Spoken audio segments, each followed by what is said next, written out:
జై శ్రీరామ్. వేదవ్యాసుడు ధర్మం మీద చెప్పిన మాటలు.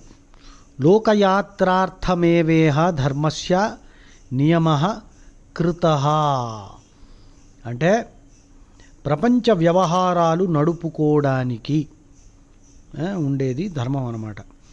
లోక సంగ్రహ సంయుక్తం ప్రపంచైక్య రక్షణకు లోక సంగ్రహం అంటే ఏమిటి? అందరినీ ధర్మం మీద నడిపేటట్టు ఉండడానికి పనికొచ్చే వ్యవస్థ అన్నమాట అది.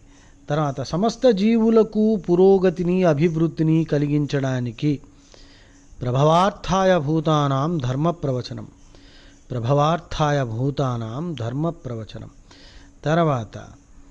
తర్వాత ఇంకేమిటి? సమస్త జీవులను పోషించడానికి ఆదుకోవడానికి యత్స్యాత్